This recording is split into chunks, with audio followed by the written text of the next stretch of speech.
Vishwamitra cinema. ఉమ్, ఎందుకండి Vishwamitra cinema తీయటం ఆ వయసులో? ఉమ్, దాదాపు 65 సంవత్సరాల వయసు వచ్చిన తర్వాత ఉమ్, ఒకరోజు గండిపేట పోతున్నాము. లేట్ బివి మోహన్ రెడ్డి అని ఎక్స్ మినిస్టర్ ఉండేవాడు చూడండి, అవునండి, కర్నూలు ఆయన. అవును. నేను కర్నూలులో పనిచేసేటప్పటి నుంచి నాకు తెలుసు అతను. కొద్దిగా జాతకాలని చెప్తారండి ఆయన. ఆయన, నేను, పెద్ద ఆయన ముగ్గురమే కారులో. ఆయన ఏం చేశాడు అంటే కొంతమంది పొగడ్తలకి అట్లా లొంగిపోతాడు ఆయన. అది నేను చెప్పదలుచుకున్న పాయింట్. అది అన్నగారు మీరు సినిమాలు మానేసిన తర్వాత సినిమాలు చూడటం లేదండి ఎవరు, ఉమ్, మనం సినిమా తీయాలండి అన్నాడు. ఉమ్. ఆయన ముసిముసి నవ్వులు అవుతున్నాడు ఈయన వెనక సీట్లో. అంటే మనసులో కోరుకుందండి సినిమా ఇంకా యాక్ట్ చేయాలని ఉంది. కోరుకుంది ఆయన, బేసిక్గా ఆర్టిస్ట్ కదా. ఉమ్, నేను నాకు కోపం వచ్చి, మోహన్ రెడ్డి గారు పొగడతానే కూడా ఒక పరిమితి ఉందండి, సినిమాలు చూడలేదంటారు, సినిమాలు చూడకపోతే ఇన్ని సద్దినోత్సవాలు ఎట్లా అవుతున్నాయండి, ఇన్ని సినిమాలు ఎట్లా రిలీజ్ అవుతున్నాయండి, ఏం మాట్లాడుతున్నారు మీరు? ఉమ్, ఈ వయసులో 5 ఏళ్ళు 6 ఏళ్ళు సీఎం అయిన తర్వాత ఇప్పుడు సినిమా చూస్తే తప్ప ఓట్లేరా ఉమ్, అంటే మీరు చేసిన పనులు ఒకటి మంచిది లేదా? 2 రూపాయల కిలో బియ్యం ఇచ్చారు, అవును, పట్వారీ వ్యవస్థను రద్దు చేశారు, అవును. ఆడపిల్లలకు మొట్టమొదటిసారి దేశంలో ఆస్తి హక్కు ఇచ్చారు, ఉమ్, గుడిసెలు కాదు పేదవాడు కూడా ఆత్మాభిమానంతో బతకాలి, పక్కా ఇళ్ళు కట్టాలని దేశంలోనే మొట్టమొదటి పక్కా ఇళ్ళు నిర్మించింది ఎన్టీఆర్. ఉమ్, పేదవాళ్ళు, ముఖ్యంగా వెనకబడిన కులాల వాళ్ళు ఆర్థికంగా రావాలంటే ముందు విద్యాపరంగా వాళ్ళ అభివృద్ధిలోకి రావాలని గురుకుల పాఠశాలని ఒక్క సంతకంతో 100 పాఠశాలను ప్రారంభించాడు ఆయన. ఉమ్, ఇట్లా చెప్పుకుంటూ పోతే చాలా ఉన్నాయండి. అని పట్టాదారు పాస్బుక్లు ప్రారంభం చేసింది ఆయన ఉమ్, రైతులకి ఆస్తి హక్కు మీద. తిరుపతిలో నిత్యాన్నదానాన్ని ప్రారంభించింది ఆయన. ఉమ్, ఇన్ని గొప్ప పనులు చేసిన తర్వాత సినిమా తీస్తే తప్ప మనకు ఓటు రావుంటారు ఏందయ్యా, ఏ నువ్వు మాట్లాడేది ఉమ్, అని నేను ఈయనేం మాట్లాడలా, ఎన్టీఆర్ పాపం ఉమ్, అంటున్నా. చివరకు అతను చెప్పిన మాటతోటే సినిమా మొదలుపెట్టాడు. నేను నిజాయితీగా చెప్తున్నానండి, ఉమ్. ఆ సినిమా షూటింగ్ వ్యవహారం చూస్తుంటే మాకు చాలా ఎంబరాసింగ్గా ఉండేది. కొద్దిగా ఇబ్బందిగా, చాలా ఇబ్బందిగా ఉంటుందండి. చీఫ్ మినిస్టర్ ఏంటి, అదే ఆ సినిమా లేడీ ఎవరు, నార్త్ ఇండియన్ ఆర్టిస్ట్, ఆవిడ రావడం, ఈ కౌగులించుకోవటాలు, ఈ వ్యవహారాలు, ఆఫీసర్లు ఏమో ఫైల్స్ పట్టుకొని వచ్చి అక్కడ గేట్ దగ్గర ఉంటారు, ఇవన్నీ చాలా ఎంబరాసింగ్గా ఉంది. అది ఒక కారణం ఓడిపోవటాను. అది ఇవన్నీ క్యుములేటివ్ ఎఫెక్ట్ అనమాట. అది కాదు ఇది అని ఇట్లా. కాకపోతే ఆయన దగ్గర ఉన్న గొప్పతనం ఏంటంటే నిజాయితీ అండి. 100% నిజాయితీ మనిషి. తన రూపాయిని తను ఎంత జాగ్రత్తగా చూసుకుంటాడో ప్రభుత్వ సొమ్మును కూడా అట్లే చూస్తాడు. 1 రూపాయి కూడా అనవసరంగా ఖర్చు పెట్టాడు ప్రభుత్వ సొమ్ముని. ఇప్పుడు ఎన్నోసార్లు ఢిల్లీకి అటు ఇటు ఫ్లైట్లో పోయాం కదా, ఎకానమీ క్లాసే ఆయన టికెట్. ఓకే. ఇప్పుడు ఎకానమీ ఉంటుంది, ఎగ్జిక్యూటివ్ ఉంటుంది, బిజినెస్ క్లాస్ 3 ఉంటాయి కదా. సో దానికంటే ఎగ్జిక్యూటివ్ క్లాస్ కొంచెం ఎక్కువ రేటు, బిజినెస్ క్లాస్ ఇంకొంచెం ఎక్కువ. సరే ఫ్లైట్లో జనరల్గా సీట్లు కనుక ఖాళీగా ఉంటే నేను వెనక్కి కూర్చుంటాను, ఫుల్గా కనుకుంటే ఆయన పక్కనే ఒకే సీట్లో ఇద్దరం కూర్చుంటాం. ఆ ఎయిర్ హోస్టెస్లు వచ్చి, సార్ పక్కన అంత ఖాళీ ఉంది, బిజినెస్ క్లాస్ ఖాళీగా ఉంది, ఇది కూడా మన ఎగ్జిక్యూటివ్ క్లాస్ ఖాళీగా ఉంది, లెగ్ స్పేస్ బాగుంటుంది, మీరు వచ్చి అక్కడ కూర్చోండి సార్, రిలాక్స్ అవ్వచ్చు అండి. థ్యాంక్స్ అమ్మా, ఐ రిప్రజెంట్ కామన్ మ్యాన్. ఇట్లానే వాడండి. ఎవడండి వాళ్ళ సీఎంని అడగమనండి, ప్రతివాడు సొంత సొమ్ము అన్నట్టుగా స్పెషల్ ఫ్లైట్లు వేసుకొని పోతున్నారు. అవునండి, ప్రజల సొమ్ముతోటి జలసాలు చేస్తున్నారు. ఆయన ఐ రిప్రజెంట్ కామన్ మ్యాన్. అది డబ్బులు అనవసరంగా ఖర్చు పెట్టను, ఐఆమ్ కంఫర్టబుల్ హియర్ అన్నట్టు గొప్ప మనిషి ఆయన. అలాగే ఈవెన్ లక్ష్మీపార్వతిని పెళ్లి చేసుకున్న తర్వాత కూడా ఆయన సీఎంతో పాటు సీఎం భార్య వెళ్ళొచ్చు కదా ప్రభుత్వ సొమ్ము మీద, కానీ ఆయన తన అకౌంట్ నుంచి ఆమెకు టికెట్ తీసేవాడు. అంతకంటే నిజాయితీ ఏడుందండి ఈ రోజుల్లో. అటువంటి వ్యక్తి మళ్ళా పుట్టడండి ఎన్టీఆర్ లాంటి వాడు. అంటే అందరినీ బ్రదర్ అని గౌరవించటం, ఈవెన్ కానిస్టేబుల్ కూడా ఎవరిని అరే అనే ఒరే అని పిలవడం అది జరగదు. అంత గొప్ప మనిషి. ఒకసారి వైజాగ్లో ఏదో మీటింగ్ జరుగుతూ ఉంటే ఈ ఆర్టీఓ మీద ఒక ఎమ్మెల్యే, సిట్టింగ్ ఎమ్మెల్యే, ఈ ఆర్టీఓ అంటే సస్పెండ్ చేయాలి సార్, పెద్ద అవినీతి పరుడైపోయాడు, లంచకుండా అది ఇదని వాళ్ళు ఇష్టం వచ్చి మాట్లాడారు. ఈయన వెంటనే సస్పెండ్ చేస్తున్నాను అన్నాడు. సరే మీటింగ్ అయిపోయింది. సర్క్యూట్ హౌస్లో లంచ్కి పోతే, సార్ మీరు చాలా తొందరపడి చేస్తున్నారు, అతను చెప్పేది కరెక్ట్ అనేది ఏముంది, నేను ఎంక్వైరీ చేసి లోపల వాడికి ఒకే నెంబర్ మీద 2 బస్సులు ఉన్నాయి, ఓకే, అవి పట్టుకున్నాడు ఆర్టీఓ. అందుకు ఆయనకు కోపం, దాంతో ఇదంతా చేశాడండి. మీరు ఎప్పుడు కూడా ఒక ఆఫీసర్ మీద కంప్లైంట్ వస్తే విచారణ చేస్తాము, తప్పని కనుక రుజువు అయితే యాక్షన్ తీసుకుంటానని చెప్పండి జనరల్గా. అంతేగాని స్ట్రైట్ అవే అతను అడిగాడు కాబట్టి వాడేదో సత్యాచంద్ర బావమరదో అదే తమ్ముడులాగా మీరు భావించి వాడిని సస్పెండ్ చేస్తామంటే ఏమవుద్దండి అంటే వెంటనే మళ్ళీ ప్రెస్ కాన్ఫరెన్స్లో చెప్పాడు, ఎంక్వైరీ చేసి నిజాలు కనుక్కొని ఆ తర్వాత యాక్షన్ తీసుకుంటారు. అట్లా ఒకసారి తొందరపడతాడు అనమాట. పక్కన ఉన్న వాళ్ళకి కనుక జాగ్రత్తగా చెప్తే వినేవాడైతే వింటాడు, మనకెందుకులే ఆయన బాధలు ఆయన పడతాడు అనుకుంటే వేరే వ్యవహారం. అంటే ఈయన భాష కూడా గ్రాంధికంగా ఉంటుందని మామూలు మనలాగా మాట్లాడేవారు కదండి ఆయన. గ్రాంధికంగా అంటే ఆయన పౌరాణిక సినిమాలు బాగా రీసెర్చ్ చేశాడు కదా, ఇంకా ఆ భాషే అంతా ఆ భాష ఏం కాదు, మామూలు భాష కూడా కలుపుతాడు కానీ బట్ ఎక్కువగా మంచి భాష మాట్లాడతాడు. గ్రాంధికం అనండి లేకపోతే స్వచ్ఛమైన తెలుగు కానివ్వండి, మంచి భాష మాట్లాడతాడు. ఇప్పుడు ఆయన రీసెర్చ్ చేస్తాడండి. చూడండి, దుర్యోధనుడికి డ్యూయట్ పెడతారా ఎవడన్నా? చాలా విచిత్రంగా ఉంది. మరి ఆయన చేశాడు కదా. అవును, చిత్రం బళ్ళారే విచిత్రం అని చెప్పి ఒక డ్యూయట్ సాంగ్ పెట్టాడు. అవునండి, చాలా మంది కూడా ఆయన రావణాసురుడు వేసేటప్పుడు వద్దని బ్రతిమలాడారంట. వద్దు, ఈవెన్ బిఎన్ రెడ్డి గారు ఆయన ఫేమస్ డైరెక్టర్, ఆయన నుంచే బాగుపడింది ఈయన. ఎల్వి ప్రసాద్, బిఎన్ రెడ్డి వీళ్ళను. ఆయన చెప్పాడంట, నిన్ను నేను కృష్ణుడుగా చూడాలనుకుంటుంటే నువ్వేంది రావణాసురుడుగా ఉంటా అంటావు, వద్దని. అయినా వినలేదు ఆయన, అంత మొండి పట్టుదల అనమాట. మరి బ్రహ్మాండ సక్సెస్ అయినాడు కదా. రాముడుగా ఎంత సక్సెస్ అయినాడో రావణాసుడుగా కూడా అంతే సక్సెస్ అయినాడు. హీరోగా వేయగలడో విలన్గా కూడా వేసానని చూపించాడండి అంతే. అది అంటే లక్ష్మీపార్వతి విషయం వచ్చినందుకు ఎక్కువగా ఆవిడ, నేను ఎన్టీ రామారావు దగ్గర ఎందుకు వచ్చానంటే వాళ్ళ పిల్లలు ఎవరు పట్టించుకోలేదు, అనాథగా ఉన్నారు, అందుకే నేను వచ్చానండి అని చెప్తున్నారు. నిజమండి, అది కరెక్ట్ కాదులేండి. కానీ పిల్లలంటే వాళ్ళు గ్రోనప్ పీపుల్, వాళ్ళ ఫ్యామిలీస్ వాళ్ళు సపరేట్గా ఉన్నారు. కాకపోతే ఏంటంటే నేను అబ్జర్వ్ చేసింది, పిల్లలు మన ఇళ్లలో లాగా అంత లిబరల్గా తండ్రితో ఉండరు అక్కడ. ఈయన మొదటి నుంచే సినిమాల్లో ఉండి కష్టపడి అట్లా రాత్రి మగళ్ళు చాకిరీ చేసి రావడం, ఈ పిల్లల చదువుల సంధ్యలు కూడా ఆయన పట్టించుకున్నాడు కాదు. ఆయనే చెప్పాడు ఒకసారి 2 సార్లు, ఎంజీఆర్ పిల్లల్ని కాలేజీల్లో చేర్పించేవాడాయా, నేను పట్టించుకున్నాను కాదు అని. అందువల్ల మామూలు వాళ్ళు కూడా గ్రోనప్ చిల్డ్రన్ కాబట్టి వాళ్ళ ఫ్యామిలీస్ ఇబ్బందులు వాళ్ళకు ఉన్నాయి. ఆమె చనిపోవడం దురదృష్టం అండి. బసవతారకమ్మ గారు చనిపోవడం, చనిపోవడం. ఆ తర్వాత అంటే పదవి ఉన్నంతకాలం వీళ్ళు ఉన్నారు, ఏది గవర్నమెంట్ సర్వెంట్స్ వాళ్ళు ఉంటారు కాబట్టి పెద్ద వేరే రకమైన ఇబ్బందులు లేవు. ఆయన ఓడిపోయిన తర్వాత ఆల్మోస్ట్ ఒంటరి అయిపోయినాడు ఆయన. ఇక ఆచారం స్టూడియోలో ఉండి ఆ టైంలో ఏమో ఎంటర్ అయింది. అంటే పిల్లలతో ఎలా ఉండి క్లోజ్గా, అంటే పిల్లలంటే చాలా ప్రేమ అండి ఆయనకు. కాకపోతే వాళ్ళు కూడా మామూలు మనలాంటి ఇళ్లలో తల్లిదండ్రికి ఉండే అంత రిలేషన్షిప్ ఉండేది కాదు. పిల్లలు కొంచెం డిస్టెన్స్ మెయింటైన్ చేసేవాళ్ళు.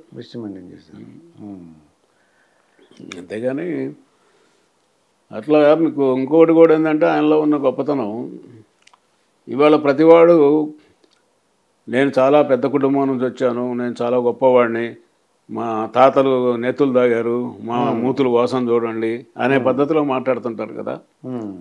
ఆయన మకుటం లేని మహారాజు అయినప్పటికీ సినిమా రంగంలో, రాజకీయ రంగంలో కూడా ఏ రోజు కూడా తన పూర్వాశ్రమంలో తను పడ్డటువంటి కష్టాలు వాటిని మర్చిపోలేదు ఆయన. అదే ఆయన గొప్పతనం అసలు. అంటే ఎంత కష్టపడ్డాడు అంతా జ్ఞాపకం ఉన్నాయి. అన్ని జ్ఞాపకం కాదు, పంచుకునేవాడు. మాకు చాలా చెప్పేవాడు ఆయన పాపం. అంటే ఇద్దరం కారులో పోతున్నప్పుడు కాలక్షేపంగా ఏదో మాట్లాడుతుంది కదా, ఒకసారి విజయవాడలో వెళ్తున్నాము రాత్రి 8 ఆ ప్రాంతంలో. ఇప్పుడు 3 వంతెనలు ఉన్నాయి కదా. అవునండి. ఆ తర్వాత ఓల్డ్ మన గవర్నమెంట్ హాస్పిటల్ ఉంది కదా. అవునండి. మేము కంట్రోల్ రూమ్ పోయి పోవాలి. వాస్తవానికి పైలట్ అటు వెళ్ళిపోయినాడు వాడు. డ్రైవర్ని ఇట్లా స్ట్రైట్గా పోనీ అన్నాడు. సార్ పైలట్ వెళ్ళిపోయింది సార్, ఎట్లా సార్ అదంటే, విజయవాడ మనకంతా కొట్టిన పిండి కదా, ఏం పర్లేదు పని అన్నాడు. కొంచెం దూరం పోయిన తర్వాత, రే స్లో చేయి డ్రైవర్, బండి ఆపవాక, అందరు నన్ను గుర్తుపడతారు వచ్చేస్తారు అని. నర్సయ్య గారు చూడండి, ఆ మూలన లైట్ కనపడుతుంది చూడండి, అది ఒకప్పుడు మేమున్న పూరి గుడిసె. నేను గుంటూరులో కాలేజీ చదువు అయిపోయి చదువుకొని ఆటలాడుకొని ట్రైన్కు వచ్చేటప్పటికి మా అమ్మ లాంతరు పట్టుకొని ఎదురు చూస్తుండేది నా కోసం. 2 గేదెలను పెట్టుకొని మా అమ్మ పావులమ్మి చదివించింది నన్ను అని. ఈ రోజుల్లో ఎవరు చెప్పమనండి, ఒక ఎమ్మెల్యేని కానీ ఒక మినిస్టర్ని కానీ చెప్పుకోమనండి. ఆ విధంగా చెప్పరండి, చెప్పరు. అదే ఆయన గొప్పతనం. అట్లాగే సినిమాలో చేరకముందు తను పడ్డ కష్టాలు. పెళ్ళయింది, ఒక కొడుకు పుట్టాడు, సబ్ రిజిస్ట్రార్గా సెలెక్ట్ అయినాడు పత్తిపాడు, గుంటూరు జిల్లా పత్తిపాడులో. ఆయన ఏదో సెక్షన్ నుంచి బయటికి పోయో లేకపోతే ఎడ జరిగిందో, అప్పుడు ఆ రోజుల్లో అందరూ కోట్లు వేసుకునేవాళ్ళు కదా. అవునండి. ఈయన బయట నుంచి వచ్చేటప్పటికి ఆ రోజు వచ్చిన లంచం డబ్బుల్లో ఈయన వాటా దానిలో పెట్టారు, జేబులో, కోటు జేబులో. అది చూసి రిజైన్ చేశాడండి ఉద్యోగానికి. అది ఓహో, దీనిలో అది తనకి ఇష్టం లేదండి, నిజాయితీగా ఉండాలి, నిజాయితీగా ఉండాలని రిజైన్ చేశారు. ఆ రోజుల్లో సబ్ రిజిస్ట్రార్ అంటే చాలా గొప్ప ఉద్యోగం కదా. అందువల్ల ఆయన నిజాయితీకి, క్రమశిక్షణకి, పట్టుదలకి, తర్వాత మంచితనానికి నిలువెత్తు నిదర్శనం అండి ఆయన. కథ మనిషి గంభీరంగా కనపడతాడు, అమ్మ దూరంగా ఉంటాడు ఎన్టీఆర్, అది కానీ పాపం మంచి హృదయం. ఓకే, మంచి భోజన ప్రియుడు. పక్కవాడిని కూడా అలాగే తినాలంటాడు. ఆయన మంచి భోజన ప్రియుడు. తినండి తినండి చెప్తారు పక్కన అన్నీ. ఆయనకు ఇప్పుడు బైపాస్ సర్జరీ అయింది, బీపీ ఉంది, షుగర్ ఉంది. ఓ చేతికి సినిమాలోనే దెబ్బతిని పక్షవాతం వచ్చి, మా అమ్మాయి అమెరికాలో డాక్టర్ చదవడానికి పోయేటప్పుడు కూడా దగ్గర కూర్చోబెట్టుకొని, అమ్మాయి చెయ్యి దెబ్బతిని చాలా కాలం అయింది, ఎంతో ప్రదేశాలు తిరిగి నేను వైద్యం చేయించాను కానీ రాలేదు, నువ్వు న్యూరాలజీ చేసి స్ట్రోక్ స్పెషాలిటీ చేసి రావాలి అని చెప్పాడు ఆయన. అది అట్లాగే చేసింది అక్కడ అమెరికాలో. ఒకసారి అటువంటి మహానుభావుడు ఆశీర్వదించిన తర్వాత గ్యారెంటీ జరుగుతుందండి. అలాగే చాలా గొప్ప మనిషి అండి ఆయన. కాకపోతే ఏంటంటే ఎమోషన్ తోటి ఒక్కోసారి తొందరపడి. ఎన్టీ రామారావు గారు తన చైతన్య రథాన్ని వాళ్ళ కొడుకు రన్ చేశారంటున్నారండి, హరికృష్ణ. అలాగే బాలకృష్ణతో ఎలా ఉండేవాడు? తన అంటే ఈ సినిమా రంగం తన యొక్క వారసుడేమో బాలకృష్ణ అని చెప్పారండి. అలాగే సినిమా రాజకీయంగా అది అయితే సినిమా వారసుడు అయితే బాలకృష్ణ. హరికృష్ణ గురించి అసలు ఎలా మాట్లాడేవారు? ఆయన కొద్దిగా అగ్రెసివ్గా ఉన్నట్టు అనిపించేదండి మాకు చూడడానికి. అంటే హరికృష్ణ ఎప్పుడు కూడా నేను ఒక చీఫ్ మినిస్టర్ గారి కుమారుడినని, ఒక ఎన్టీఆర్ అంటే గొప్ప ఫ్యామిలీలో నేను ఒక సభ్యుడినని ఏ రోజు అతను గర్వపడటం కానీ ఆ విధంగా బిహేవ్ చేయటం కానీ ఉండేది కాదు. ఈవెన్ డ్రైవర్లతో కూడా మిగిలిన కొడుకుల కంటే కూడా డ్రైవర్లంతా అతన్ని లైక్ చేస్తారు హరికృష్ణని. ఎంత సింపుల్ మ్యాన్ అంటే నన్ను మామ అని పిలిచేవాడు. ఓకే, ఇప్పుడు చైతన్య రథం ఏ ఊరి దగ్గర పోయి ఆగుతుంది కదా, ఒక ఊరి దగ్గర ఆగినప్పుడు ఈ కార్పెట్ ఇది ఉంటుంది కదా మన లారీల మీద కప్పేది, టార్పాలిన్, దాన్ని బండి కింద వేసుకు పడుకునేవాడు. అంటే మామూలు డ్రైవర్ లాగా లేదు, కాసేపు పిచ్చపాటి మాట్లాడుకునేవాళ్ళం. ఆయన సిగరెట్ కాల్చేవాడిని, నేను సిగరెట్ కాల్చేవాడిని. నా జేబులో ఆయన తీసుకునేవాడు, ఆయన జేబులో నేను తీసుకునేవాడిని. ఎన్టీఆర్ గొప్పతనంలో ఇది కూడా ఒకటండి, తన పిల్లల్ని ఎవరినైనా, మా పిల్లల్ని కానీ ఆడపిల్లల్ని కానీ ఎప్పుడు కూడా ఒక్కరోజు కూడా ఆయన చీఫ్ మినిస్టర్గా ఉన్న టైంలో సెక్రటేరియట్ గేట్ దాటలేదు. ఇవాళ ఎమ్మెల్యే తమ్ముడు, వాడి కొడుకు, బావమరది, ఇంకొకడు అంతా పెత్తనాలు చేసేవాళ్ళే కదా. అవునండి. ఒక్క కొడుకు కానీ ఒక కూతురు కానీ పోనీ ఆఫీసర్ తోటైనా కదా మాకు ఈ ట్రాన్స్ఫర్ కావాలా, మాకు తెలిసిన వాళ్ళు అది ఇదని అడిగిన సందర్భాలు లేదు. ఇక హరికృష్ణ అయితే ఇంకా చాలా సింపుల్ మ్యాన్ అనమాట. ఆయన అందరితోటి బాగుంటాడు, తనకు అసలు గర్వం లేదు. దురదృష్టం తను సొంతంగా డ్రైవ్ చేస్తూ చనిపోవడం అనేది చాలా దురదృష్టం. ఎక్స్పర్ట్ డ్రైవర్ అతను, చాలా ఎక్స్పర్ట్. చైతన్య రథాన్ని నడపడం అంటే సామాన్యం కాదు. ఒకరోజు జనాలు మామూలు రోడ్డు మీద నడపడం ఎవడన్నా నడిపేస్తాడు, విపరీతమైన జనాలండి, జనాలు విపరీతంగా. ఒకసారి మేము చిత్తూరు జిల్లాలో ఎలక్షన్ ముందు ప్రయాణం చేస్తున్నాం. చంద్రగిరి ఏరియా నుంచి మెయిన్ రోడ్డుకి ఎక్కి చిత్తూరు టౌన్కు పోవాలి. అక్కడ నుంచి 30 కిలోమీటర్లు ఎంతో ఉంటుంది. చిత్తూరు టౌన్కు ఒక 4-5 కిలోమీటర్ల ముందు రైల్వే అండర్ బ్రిడ్జ్ ఉంది. అండర్ బ్రిడ్జ్ ఉంది. అడిగి పోయేటప్పుడు పెద్ద ఆయనే పాపం, నర్సయ్య గారు మీరు ముందు పైలట్ కార్లో కూర్చోండి, జనం విపరీతంగా ఉంటారు, మీరైతే అదిలించుకుంటూ పోతారు అన్నారు. మా ఇన్స్పెక్టర్లు ఇద్దరిని పైన కూర్చోబెట్టాం. డిఎస్పీ పైన ఉన్నాడు. ఆ రైల్వే అండర్ బ్రిడ్జ్ దగ్గరికి వచ్చేటప్పటికి మా వాళ్ళు చెప్తూనే ఉన్నారు, సార్ రైల్వే ట్రాక్ ఉంది, తల ఉంచండి అని చెప్తున్నారు. ఈయన వంచాడు. ట్రాక్ 2 పట్టాలు ఉంటాయి కదా, ఫస్ట్ పట్టా కింద ఉంచాడు. ఆ రెండో పట్ట దాటక ముందే తల పైకి ఇచ్చాడు. పట్టుమని శబ్దం వచ్చింది. వచ్చినప్పటికి బండి ఆపాం. బ్లడ్ వస్తూ ఉంది ఇట్లా. నైట్ 8-8:30 అయింది. ఏడుపు తగులుకున్నాడు హరికృష్ణ. తన వల్లనే జరిగిందని. తను డ్రైవింగ్ చేస్తున్నాడు కదా మరి. ఎందుకు ఏడుస్తున్నావు, ఏమైంది ఇప్పుడు? నా డ్రైవింగ్లో మీకు దెబ్బ తగలడం అది. సరే కొద్దిగా బాధపడ్డాం. ఏదో ఒక గుడ్డ చించేసేసి కట్టుకట్టాం. చిత్తూరు మీటింగ్ దగ్గరికి పోయాం. జనం ఒక 30-40 వేల మంది ఉన్నారు. ఝాన్సీ లక్ష్మణి ఆమె పోటీ చేస్తా ఉంది అక్కడ. నాకు తెలుసు, వాళ్ళ నాన్న డిప్యూటీ కలెక్టర్గా చేశాడు. జనం అంతా ఇది ఎన్టీఆర్ మీద రాళ్ళు వేశారు, దెబ్బలు తగిలినాయి, కట్లు కొట్టుకొని వచ్చారని చెప్పి పెద్ద కమోషన్ అన్నమాట జనంలో, అలజడి. నేను చెప్పిన మైకులో చెప్పి, ఏం కాలేదురా బాబు, ఇట్లా జరిగింది, మీరు తొందరపడొద్దు అనవసరంగా అని చెప్పి. అప్పుడు త్రివిక్రమరావు గారు వీళ్ళ బ్రదరు, ఎన్టీఆర్ బ్రదర్, ఆయన కూడా ఉన్నాడు మా దగ్గర.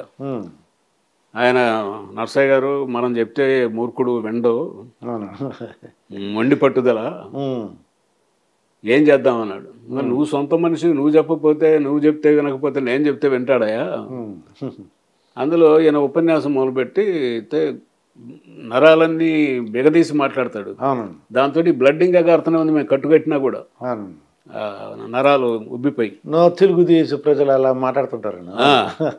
నేను అప్పుడు ఆవిడ ఝాన్సీ లక్ష్మి తెలుసు కాబట్టి, అమ్మ చూడు ఆయన ఇట్లా ఆపడు, మేము ఎంత చెప్పినా వెండో, నువ్వు మైక్ పట్టుకొని అన్నా నేను గెలుస్తున్నా, మీరు ఆవేశపడొద్దు, మాట్లాడొద్దు అని చెప్పి బ్రతిలాడి కళ్ళని పెట్టుకో అని చెప్పి చెప్తే ఆమె అట్లే చేసింది. ఆపాడు.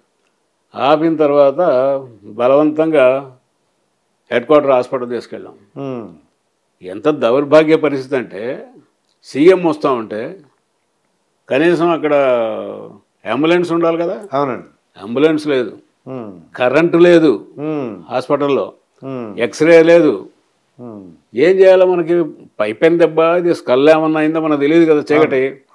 ఇంకా అదే పనిగా రాయవలూరు పోయాం. రాయవలూరు పోతే హాస్పిటల్లో వాళ్ళు ఎక్స్రేలు అన్నీ తీసేసి, ఏం లేదులేండి సూపర్ ప్లేస్ దెబ్బే, స్కల్కి ఏం కాలేదు, లోపల ఏం కాలేదు అనగానే పదండి అంటాడు ఈయన ఎన్టీఆర్. మేము రావండి, ఇవాళ రెస్ట్ తీసుకోవాల్సిందే ఇక్కడ మీరు, వాళ్ళు ఏం చెప్పినా కూడా అని బలవంతంగా పెట్టాం. అది చాలా మంచి మనిషి అండి అతను. అయితే మొత్తానికి చంద్రబాబు నాయుడు గారు ఈ తెలుగుదేశం పార్టీని కాపాడారండి, ఆ లక్ష్మీపార్టీ దగ్గర నుంచి కాపాడారు. అయితే ఇప్పుడు ప్రజలే కాదు, అంతకుముందు కూడా భాస్కరరావు టైంలో కూడా మైసూరులో కాపాడింది కూడా ఆయనే. 2 సార్లు జరిగింది. ఇప్పుడు 3వసారి ఏంటంటే, ఈ జగన్ ప్రభుత్వం మీద తిరుగుబాటులాగా ఉంది కొద్దిగా. ఈయన కొద్ది పెద్ద ఆయన కాబట్టి నెక్స్ట్ ఎవరు అవకాశం, తెలుగుదేశం పార్టీలో జూనియర్ ఎన్టీఆర్కి అయినా అవకాశం ఉందంటారా? లోకేష్ ఒక ఆయన ఉన్నాడు, జూనియర్ ఎన్టీఆర్. ఇది వాళ్ళే కావాలని ఉంది, ఇంకొకళ్ళైనా కావచ్చు, ఏముందండి దానికి. ఇప్పుడు వారసత్వం ఇది ఏమైనా రాజకీయ రాచరికమా? కాదు కదా. తండ్రి తర్వాత కొడుకు రావాలా, కొడుకు తర్వాత ఇంకోళ్ళు రావాలా, అదేం లేదండి. ప్రజలు ఎవరు ఎన్నుకుంటే వాళ్ళు, అది ఎవరైనా రావచ్చు. పార్టీలో ఎవరైనా కొత్త ఇంకో నాయకుడు కూడా వచ్చినా, జూనియర్ ఎన్టీఆర్ అయినా కావచ్చు, లోకేష్ అయినా కావచ్చు, ఇంకొకళ్ళైనా కావచ్చు, దానికేముందని. అది ఇప్పుడు చెప్పలేము మనం అట్లా. అంటే వీళ్ళు ఏమంటారంటే లోకేష్కి ప్రిఫరెన్స్ ఇస్తున్నారు, జూనియర్ ఎన్టీఆర్ పక్కన పెట్టారు అంటుంటారు. పక్కన పెట్టేది ఏముంది, అతని సినిమాలు అతను చేసుకుంటున్నాడు. ఈయనేమో ఈ 2-3 ఏళ్ళ నుంచి మినిస్టర్గా చేసి ఎమ్మెల్సీగా ఉండి ఉన్నాడు కదా. అందులో పక్కన పెట్టడం అంటూ ఇదేం కాదు లేకండి అది. సరే ఆల్రెడీ ఇప్పుడు 4 ఏళ్ళు 3 ఏళ్ళు ఏమో మినిస్టర్గా చేశాడు అతను లోకేష్. తర్వాత ఇప్పుడు ఎమ్మెల్సీ ఉంది. మరి ఇతనేమో జూనియర్ ఎన్టీఆర్ ఏమో సినిమాల్లో బిజీగా ఉన్నాడు కదా, ఆస్కార్ అవార్డు అది ఇదంతా. మరి రావాలనుకుంటే రావచ్చు, ఏముంది, వాళ్ళ తాత పార్టీని ఎవరు కాదంటున్నారు, అందరు కావాలనే అంటారు. జూనియర్ ఎన్టీఆర్ కూడా వస్తే మంచిదనే అంటారు. వీళ్ళు రాజకీయ నాయకులు ఏంటని కొంతమంది వాడు వస్తే మంచి వీళ్ళు దెబ్బతింటారని, లేకపోతే వీళ్ళు ఏదో చేస్తారని. ఇప్పుడు కుచిత రాజకీయాలు అయినప్పుడు ఏం మాట్లాడతారండి. ఇప్పుడు ప్రజలు ఎన్నుకున్నప్పుడు ఇక్కడ కూడా అంతే కదా, తెలంగాణలో కేటీఆర్ ఎందుకు రాకూడదండి? కేటీఆర్కి ఏం చదువు లేదా, తెలివి లేదా, మినిస్టర్గా బాగా చేస్తున్నాడు కదా. అందువల్ల తప్పది, అసలు ఆలోచనే తప్పు అనమాట.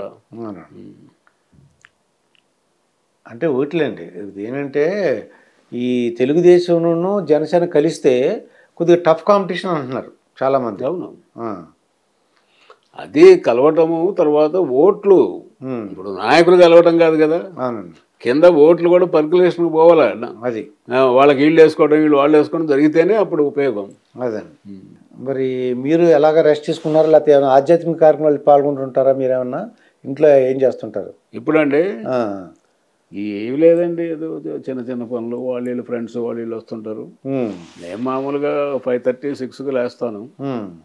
లేచేసి అప్పటికంటే మా మిస్సెస్కి మధ్య కొంచెం ఆరోగ్యం సరిలే అవుతాం, కొద్దిగా లేట్కి లేస్తాయి 7-7:30కి. ఓకే. కాఫీ పెట్టుకొని కాఫీ తాగేసి ఒక అరగంట యోగా చేస్తాను. ఆ తర్వాత 45 మినిట్స్ వాకింగ్ చేస్తా. ఓకే. ఆ తర్వాత స్నానం పానం. అది ఓకే. ఇప్పుడు ఆపరేషన్ లేకుండానే మోకాళ్లకు ప్లాస్మా ట్రీట్మెంట్. మీ ఆర్థోపెటిక్ సమస్యలన్నిటికీ రోబోటిక్ టెక్నాలజీ ద్వారా తక్కువ ఖర్చుతో శాశ్వత పరిష్కారం. ఫ్రీ కన్సల్టేషన్, ప్రతి ట్రీట్మెంట్ పై 20% డిస్కౌంట్. ఈ ఆఫర్ కొద్ది రోజులు మాత్రమే. త్వరపడండి. V9 hospitals 9281465842.